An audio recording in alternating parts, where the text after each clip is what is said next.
एक बार फिर सुशांत सिंह राजपूत।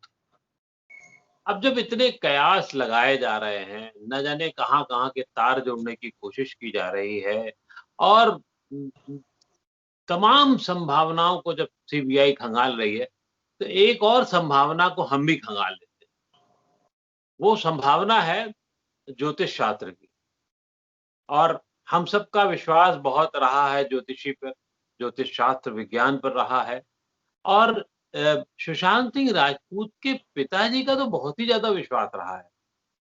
मेरी जब उनसे बातचीत हुई थी, तब भी उन्होंने माना था कि हाँ, मैं होनी को कौन टाल सकता है और वो बहुत आध्यात्मिक थे।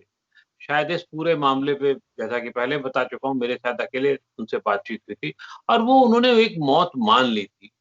लेकिन कैसे, क्या, कब हुआ है और किस मामले में कहाँ तक अगर सच होता है तो ज्योतिष शास्त्र हमारा कहाँ तक सत्य होता है, तो इस बारे में बातचीत करने के लिए हमारे साथ प्रसिद्ध ज्योतिष शास्त्री मनीषा आहूजा जी हैं, जो बहुत ही वैज्ञानिक ढंग से तथ्यों को रखती हैं और समझती हैं और समझाने की कोशिश करती हैं और बड़े बेबाकी से करती रही हैं। तो बहुत-बहुत स्वागत है मनीषा जी आपका। जी। मुझे जो कहना था कह दिया, अब तो आपको ही कहना है कि क्या हालात थे, किन हालातों में सुशांत सिंह की मौत हुई, क्या हुआ था, किस तरीके से मौत हुई, मौत है, हत्या है, आत्महत्या के लिए उकसाया गया है, ये सब चीज़ें आपके शास्त्र, आपके विज्ञान के हिसाब से क्या कहता है ये?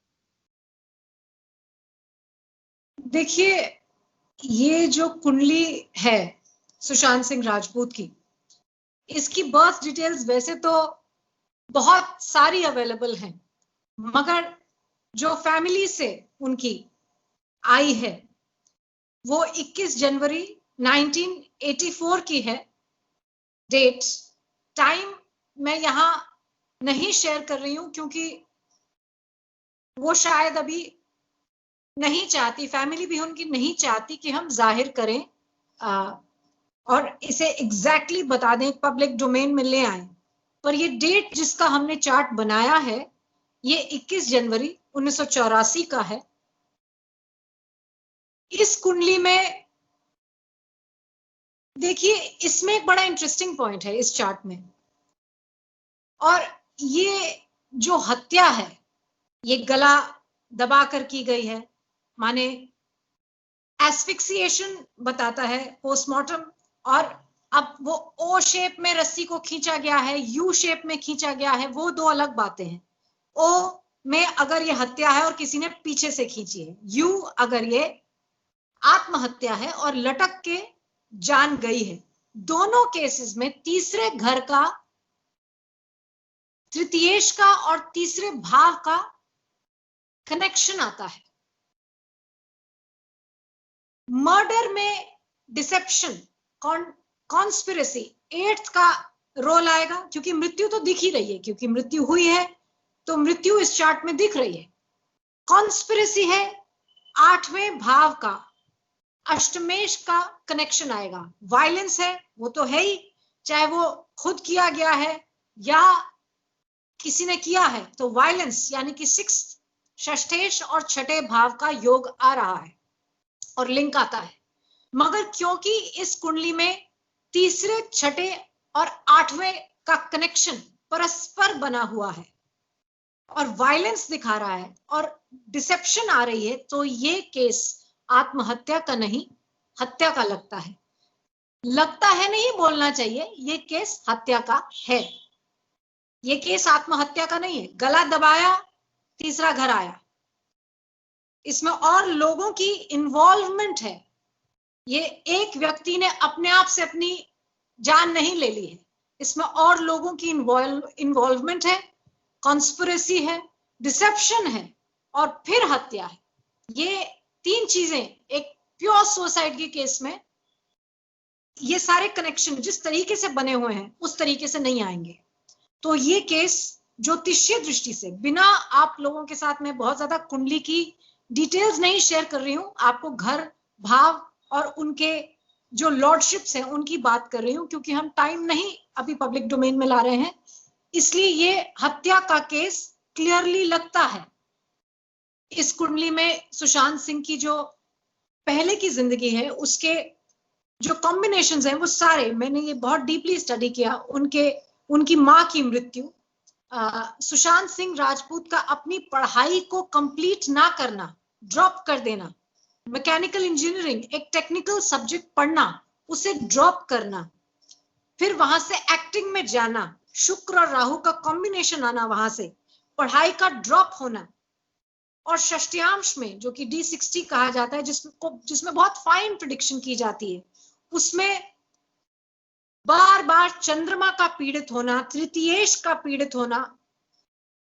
तो मानसिक तौर पर, अब यहां पर मैं एक बड़ा इंटरेस्टिंग पॉइंट बोलूंगी, लोग कहते हैं स्किज़ोफ्रेनिया था, बायपोलर थे, तो थोड़ा सा भी जब चंद्रमा में पीड़ा आती है तो बड़ा आसान हो जाता है ये कहना स्किज़ोफ्रेनिक है, बायपोलर है, पर ऐसा नहीं है। योग होने की जो स्थिति होती है उसमें भी चंद्रमा पीड़ित होता है।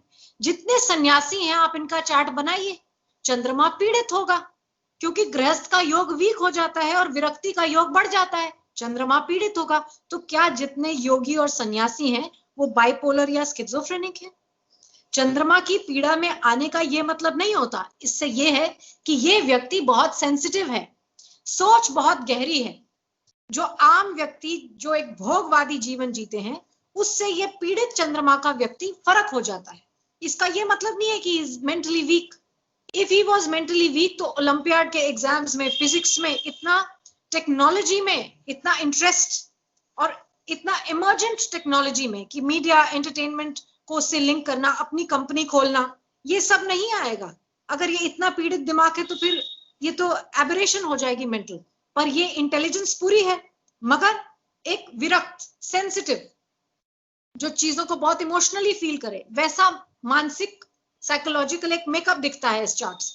मगर ऐसा साइकोलॉजिकल जो एक माइंडसेट है वो तो आपको सन्यासी में भी दिख जाएगा। मतलब लेवल्स है इसमें।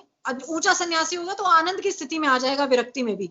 फर्स्ट लेवल सन्यासी तो अभी थोड़ा उसको आप सन्यास दिलाएंगे, थोड़ा उसको पीड़ा होगी, दुखी होगा, तो अलग अलग स्थिति है। तो मैं ये कह रही हूँ कि मानसिक पीड़ा को हमेशा एक मेंटल डिजीज नहीं बताया जा सकता। इसको एक सही जीवन जीने से और एक मंत्र की शक्ति से भी ठीक किया जा सकता है। आजकल लोगों को थोड़ा सा स्ट्रेस होता है, वो फटाफट से डॉक्टर के पास चले जाते हैं और दवाई खाते हैं। मानसिक पीड़ा हो गई उनको, दवाई खा रहे हैं।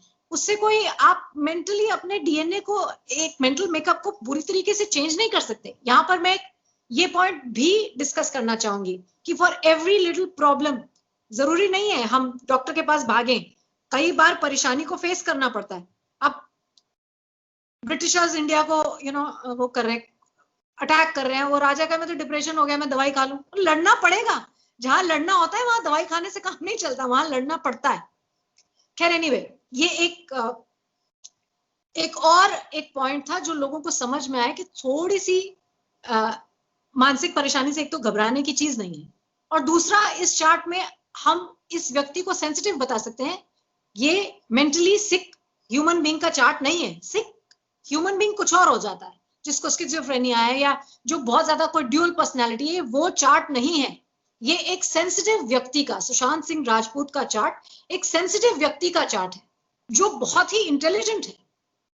मगर ये आत्महत्या का केस नहीं है कि आप सोचे कि कोई कमजोरी आ गई कि इस व्यक्ति ने अपनी जान ले ली किसी स्त्री के लिए। ऐसा ये चार्ट बिल्कुल नहीं है। इस चार्ट में बहुत स्ट्रेंथ है।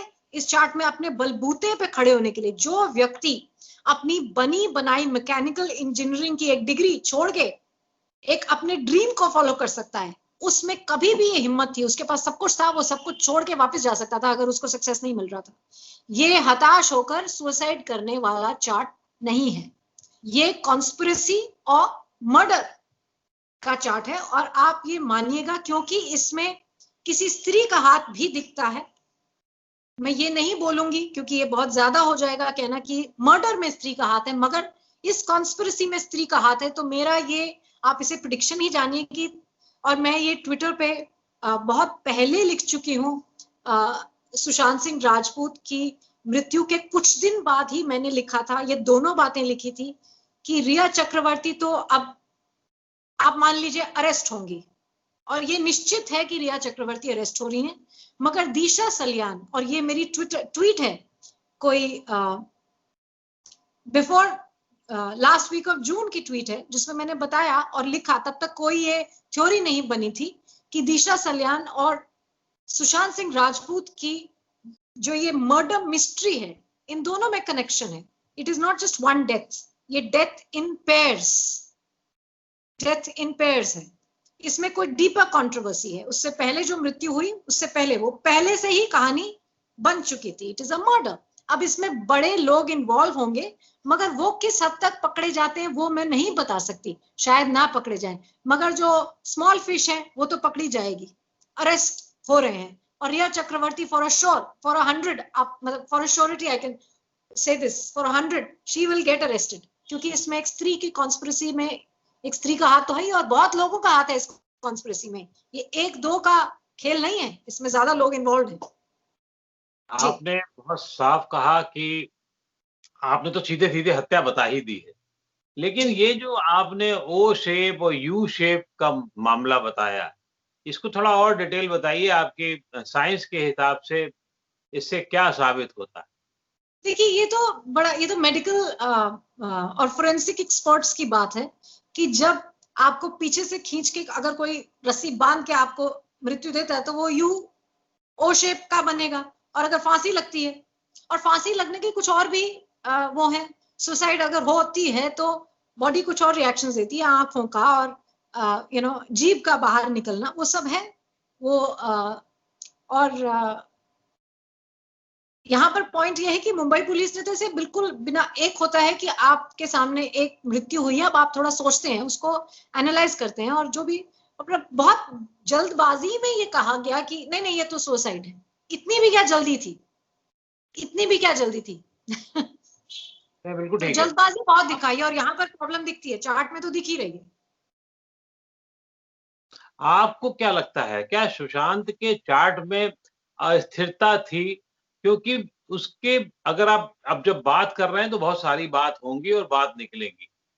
एक आदमी मैकेनिकल इंजीनियरिंग करता है, फिर दिल्ली में डांस करने लगता है, नाटक सीखता है, पवित्र रिश्ता नाम का सीरियल उसको मिल जाता है, एक अभिनेत्री से उसका प्यार हो जाता है, लंबे समय तक रहता है, फिर दूसरी लड़की उसके जीवन में आती है, और फिर तीसरी लड़की भी आती है, जो अभी तक की कहानियां बताती हैं और जिसके सबूत हैं, इसलिए मैं इसमें अपनी तरफ से कुछ नहीं जोड़ रहा हूं।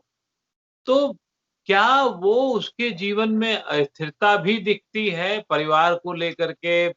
और क्योंकि खास तौर से जब ये बच्चा, ये बेटा जो था, वो एक काफ़ी मन्नतों के बाद, आपको शायद मैंने बताया था कि उनके पिताजी ने मुझसे कहा था कि ये सुशांत सिंह राजपूत काफ़ी मन्नतों के बाद पैदा हुआ था।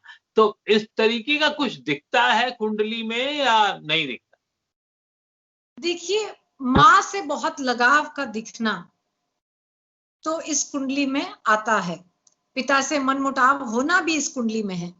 उस दिन का जो गोचर है उसमें मंगल शनि की युति है, और नवाश में जाकर भी शनि नीच के हो जाते हैं शुक्र के साथ, और इन पर मंगल की दृष्टि है। ये एक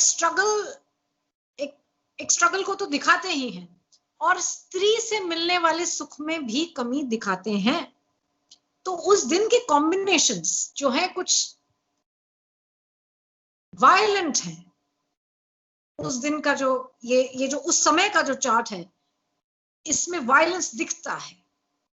मन्नतों के बाद ये बच्चा पैदा हुआ, ये मानते हैं हम, मगर इस चार्ट में अब इस बच्चे की इतनी ही जिंदगी थी, मतलब इस व्यक्ति की इतनी ही जिंदगी थी, क्योंकि वायलेंस तो है, ये मृत्यु तो हुई है, तो वो तो चार्ट दिखाएगा ही।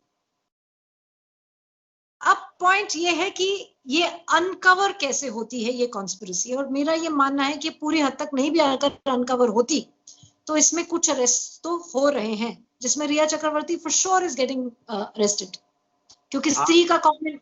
जी नहीं, आप बताएं, पूरी बात बताएं। आप रिया चक्रवर्ती अरेस्ट हो गई? क्योंकि ये स्त्री जो मैं मान ले रहा हूँ कि रिया चक्रवर्ती और जिस तरीके से उन्होंने बयान बदले हैं, उन्होंने जो हालात किए हैं, उससे उनकी नियति शायद वहीं जाती है और जितना भी उनके पास हिसाब-किताब अभी तक सामने आ रहा है कि जिस महिला की 14, 13, 14, 15 लाख रुपए सालाना इनकम हो और ज़िंदगी उसकी इतनी हो और फिर आखिर कौन ऐसा बबरू-बाहाँ और बड़ा आदमी है जो उनको 10 लाख रुपए रोज़ का वकील भी दे रहा हो, बहुत सारी चीज़ें हैं, कहानियाँ हैं। तो कहीं न कहीं संदिग्ध पूरी चीज़ें हैं उसमें। लेकिन अब देखिए, सवाल ये है कि क्या सुशांत की ज़िंदगी में मैं फिर चार्ट पे आ रहा हूँ, सुख लिखे थे कि नहीं लिखे थे? और वो सुख और दुःख का जो हिसाब-किताब है, जो जो उसको मिला, जो मिलना चाहिए, वो है कि नहीं है? इस पे पहले बात करेंगे, फिर उसके बाद हम आगे क्या होता है, उस पे बात स्त्री संबंधी सुख में कमी है। करेंगे। विवाह का सुख अगर आप कहें, उसमें कमी है और वहां से कुछ कॉन्स्पिरेसी निकलती है जो हार्मफुल है इस व्यक्ति के लिए। अब रिया चक्रवर्ती का चार्ट तो नहीं है हमारे पास, मगर यहां से हम ये बता सकते हैं जो जिसके साथ सुशांत इन्वॉल्व थे वहां कुछ कॉन्स्पिरेसी हुई, तो किसके साथ अभी करंटली इन्वॉल्व है, इसलिए हम रिया चक्रवर्ती बोल रहे हैं। ये चार्ट ये दिखाता है। हुँ। अब सवाल ये उठता है जिस पे आपने थोड़ा पहले हिंट किया कि इस मौत के बहाने या मतलब कहीं कुछ क्या इस चार्ट में ऐसा दिखता है कि अगर इससे जुड़ी हुई चीज़ें जिसमें गड़बड़ हो रही थी या उसकी वजह से जो गड़बड़ हुई है, उसका कहीं खुलासा दिखता है, इस मौत का खुलासा होता दिखता है, कैसे हुई थी, नहीं हुई थी? पूर्णतया खुलासा होता नहीं दिखता है, जो ओह! पूर्णतया खुलासा नहीं होगा अच्छा। कि हम सोचें कि हम जड़ तक चले जाएंगे। जड़ तक नहीं जाएंगे, आगे के जो लोग हैं कुछ वो फंसेंगे इसमें, पर जड़ नहीं पकड़ी जाएगी। अब वो वैसे परेशान हो जाए जिंदगी में वो लोग तो और बात है, मगर पुलिस के घेरे में आना, कोर्ट के लॉ के घेरे में आना, दायरे में आना, वो तो नहीं होगा क्योंकि इसमें बहुत बड़े लोग इन्वॉल्व होंगे, कॉन्स्पिरेसी में बहुत लोग इन्वॉल्व होंगे। तो एक कॉन्स्पिरेसी आपके हिसाब से कॉन्स्पिरेसी साबित नहीं होने जा रही है या एक छोटे लेवल पे साबित हो करके खत्म हो जाएगा मामला? ये कॉन्स्पिरेसी बहुत बड़े लेवल की तो बाहर नहीं आएगी निकलकर। इसमें वो कहते हैं जैसे कि छोटी मछली, छोटी एक मछली नहीं, दो चार मछली पकड़ी जाएगी, बस यहीं तक होगा। बहुत बड़े लोग जो है वो प्रेशर तो लगा ही रहे हैं इसमें, नहीं तो इतने बड़े बड़े वकील नहीं हो सकते थे रिया चक्रवर्ती के, मनु सांघवी एटसेट्रा, जो भी हैं, चेंज भी हो रहे हैं शायद, जो भी हो, वो इतने बड़े वकील। और जो भी थोड़ी कुछ मैं न्यूज देख रही हूँ उसमें तो कुछ और ही आ रहा है, पर ज्योतिषीय दृष्टि से या तो हम देखिए, कॉन्स्पिरेसी के लोगों का तो चार्ट हमारे पास नहीं है, हम ये बता सकते हैं यहाँ कॉन्स्पिरेसी है, मगर अब इस कॉन्स्पिरेसी में पूरी तरीके से अनर्थ नहीं होगी ऐसा लगता है, पर ये कहना कि इसमें कौन कौन पकड़ा जाएगा ये तो इस चार्ट से नहीं बता सकते, तो कोई तरीका ही नहीं है, तो उन्हीं अगर किसी का चार्ट इतना सब कुछ बता सकता है कि उसकी हत्या होने वाली है, क्योंकि आप कह रही हैं कि इसमें लिखा हुआ है उसके हिसाब-किताब में कि उसकी असामयिक मौत होने वाली है या और चीज़ें हैं। तो क्या आम आदमी के लिए, क्या जो इस साइंस पे विश्वास रखते हैं उनके लिए इनसे बचने की भी कुछ स्थितियाँ बन सकती हैं या सब ऐसे ही चलेगा? देखिए, दृढ़ प्रारब्ध को तो नहीं काटा जा सकता, दृढ़ प्रारब्ध को आप कैसे काटेंगे। हुँ। अब मैंने ऐसा खुद देखा है और कि मेरे सामने ही हुआ, बल्कि एक किसी योगी ने किसी एक बड़े गुरु की, मैं नाम नहीं ले रही हूं यहां पर, कहा कि ये 6 महीने से ज्यादा नहीं रहेंगे, कोई एक 6 महीने का पीरियड दिया, उसमें वो बहुत ज्यादा बीमार हो गए, इतना बीमार हो गए कि, मगर वो जिनके बारे में बताया गया था वो भी योगी हैं, बहुत ज्यादा बीमार हो गए, और जिस दौरान बीमार हुए तो जिन्होंने ये प्रिडिक्ट किया था उन्होंने कहा कि अब इन्हें एक्सटेंशन मिल गई है, अब 2 साल कहीं नहीं जाएंगे। अब ये जो डिविनिटी है जो ये कहती है कि अब एक्सटेंशन मिल गई है, मृत्यु तुल्य कष्ट आया मगर निकल गया, ये तो कोई दैविक फिर कृपा हो या कोई ऐसा प्रारब्ध हो जो पूर्ण होना भी बाकी है, तो जीवन शेष नहीं होता, थोड़ा सा आगे खिंच जाता है। अब आप देखेंगे, मैं कई बार ये एग्जाम्पल देती हूँ कि 3 दिन आप मत खाइए, तबीयत खराब हो जाएगी। आप तीर्थ में जाइए, हरिद्वार जाइए, आपको लोग मिलेंगे जो दिनों से खाना नहीं खाए हैं, पर मृत्यु नहीं आती है, क्योंकि अभी ईश्वरीय जो एक स्कीम है, जो एक ईश्वर की अभी इच्छा है कि थोड़ा सा और कर्म भोगो अपना, तो मृत्यु आएगी नहीं। आदमी तड़पता रह जाएगा, कई बार सालों साल आदमी तड़पता रहता है किसी रोग के कारण, पर मृत्यु नहीं आती। और कई बार थोड़ी सी प्रॉब्लम होती है, मृत्यु आ जाती है। तो भोग क्या है? क्या जीवन यात्रा यहीं तक है? ये मैंने आपको एक एग्जांपल बताया, जैसे जब मृत्यु तुल्य कष्ट आया उस योगी का, तो एक उन बड़े गुरु ने, वो जो गुरु थे जिन्होंने कहा कि यही 6 महीने, उन्होंने कहा अब तो आपको एक्सटेंशन मिल गई। और ये मेरा अपना सुना है, मैं इन लोगों को के नाम नहीं आपको बता रही हूँ, ये मैं खुद मतलब जानती हूँ। आपको एक्सटेंशन मिल गई। और मैंने फिर उसके बाद उन्हें 2 साल, उन्होंने कहा 2 साल आपको एक्सटेंशन मिल गई, और वैसा ही हुआ। जबकि वो खुद भी बहुत अच्छे ज्योतिषी हैं, उन्होंने अपना चार्ट देखा और कहा कि मेरी मृत्यु का वक्त आ गया है, मगर वो मृत्यु तुल्य कष्ट आकर टल गया। मगर ये एक योगी की स्थिति है, मगर दृढ़ प्रारब्ध को काटना नामुमकिन है, ये जान लीजिए। मैं मतलब अब इससे हट जा रहा हूं सुशांत से, लेकिन एक आम आदमी के लिए प्रारब्ध लिखा हुआ है, जो आपको भोगना है, भोगा जाएगा। तो फिर ज्योतिष और उसके विज्ञान की ज्ञान और उससे बचने के रास्ते क्यों आदमी ढूंढता है? ये क्रियामान कर्म है। अगर सब कुछ प्रारब्ध होता तो फिर तो जीवन का कोई मतलब ही नहीं रहता। फिर तो आप कहते जो हो रहा है वो होगा, और सभी प्राणी मोक्ष को प्राप्त कर लेते, सब अपना पुराना कोई प्रारब्ध शेष करते और मोक्ष को प्राप्त हो जाते। क्योंकि फिर ह्यूमन लाइफ का कोई मोटिवेशन ही नहीं रहता। क्रियामान कर्म है ना, कि आपको पता है। और ये 4 स्तंभ माने गए हैं, धर्म अर्थ काम मोक्ष। अर्थ और काम कहा जाता है प्रारब्ध के पूर्ण अधीन है, पर धर्म और मोक्ष में क्रियामान कर्म पूर्ण जोर पकड़ता है।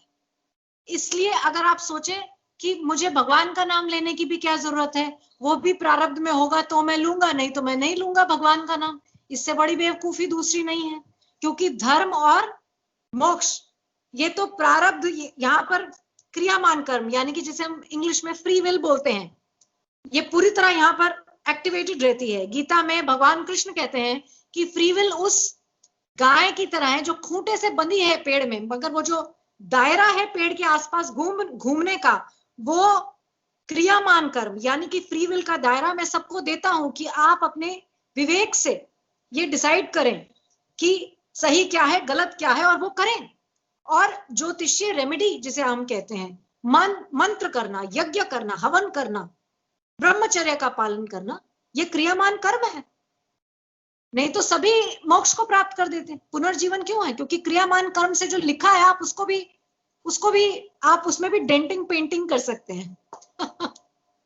जी बहुत बहुत आभार आपका कि आपने इस बारे में मतलब एक जीवन के आम आदमी के जीवन के लिए बताया। और सुशांत का तो खैर अब जो हुआ है, आगे क्या होता है ये तो वक्त बताएगा, लेकिन फिर भी इसी बहाने अगर इंडस्ट्री में थोड़ा सुधार आता है, वहां के लोगों की संघर्ष क्षमता और बढ़ती है, नए लोगों की, और पुराने लोग ज्यादा बदमाशी ना करें, हम तो यही कामना कर सकते हैं। इससे ज्यादा क्या कर सकते हैं? देखिए, वो तो हो ही गया है, वो तो हो ही गया है। एकदम से बदलाव आया है बहुत सारी चीजों में, और बदलाव और आएगा।